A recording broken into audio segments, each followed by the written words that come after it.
புரட்சித் தலைவர் எம்ஜிஆர் அவருடைய நல்லாசியோடு, இதய தெய்வம் புரட்சித் தலைவி அம்மாளது நல்லாசியோடு அனைத்திந்திய அண்ணா திராவிட முன்னேற்றக் கழகம் மாண்புமிகு சின்னம்மா அவர்கள் தலைமையில் மிக சிறப்பான முறையிலே செயல்பட்டு கொண்டிருக்கிறது. இயக்கத்தின் சார்பிலே தேர்ந்தெடுக்கப்பட்டிருக்கிற 134 சட்டமன்ற உறுப்பினர்கள் ஒன்று சேர்ந்து புரட்சித் தலைவி அம்மா அவர்கள் நல்லாசையோடு கழகத்தினுடைய அனைத்திந்திய அண்ணா திராவிட முன்னேற்ற கழகத்தினுடைய சட்டமன்ற உறுப்பினருடைய குழு தலைவராக மாண்புமிகு சின்னம்மா அவர்களை தேர்ந்தெடுத்து தமிழகத்தினுடைய முதலமைச்சராக பொறுப்பேற்பதற்கான சூழ்நிலையை உருவாக்கி தந்திருக்கிறார்கள். அன்றைக்கு யாரெல்லாம் முன்மொழிந்தார்களோ, முன்மொழிந்த ஓ பன்னீர்செல்வம் அவர்கள் 48 மணி நேரத்திற்கு உள்ளாக மனம் மாறியிருக்கிறார்கள்.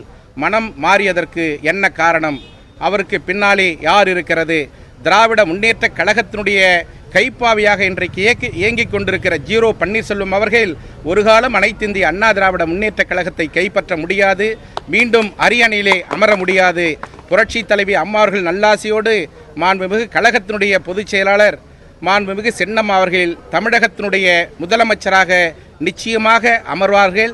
அனைத்திந்திய அண்ணா திராவிட முன்னேற்ற கழகத்தினுடைய தொண்டர்கள் உறுதியோடு அவர்கள் பின்னாலே நாங்கள் நிற்போம். எங்களை பொறுத்தவரை அனைத்திந்திய அண்ணா திராவிட முன்னேற்ற கழகம் புரட்சி தலைவர் எம்ஜிஆர் அவர்களால் உருவாக்கப்பட்ட இயக்கம்.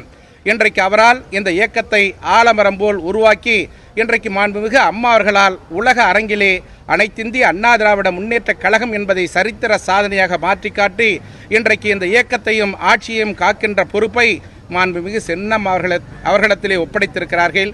அவர்களும் நம்பிக்கையோடு தமிழகத்தினுடைய முதலமைச்சராக பொறுப்பேற்பேன் என்று அறிவித்திருக்கிறார்கள்.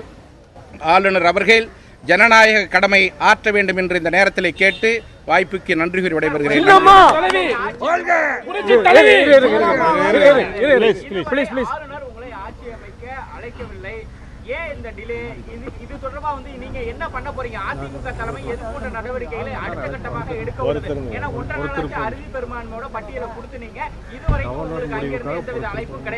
அனைத்திந்திய அண்ணா திராவிட முன்னேற்ற கழகம் என்பது கடமை, கண்ணியம், கட்டுப்பாடு என்ற தாரக மந்திரத்திற்கு ஏற்ப ஜனநாயக முறையில் ஆளுநர் அவர்கள் அழைப்பார்கள் என்று எதிர்பார்த்து கொண்டிருக்கிறோம்.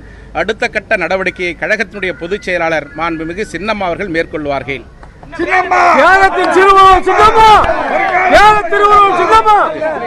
எம்பிக்கள் வந்து இப்ப அவங்களுக்கு ஆதரவு தெரிவிச்சிருக்காங்க. OPS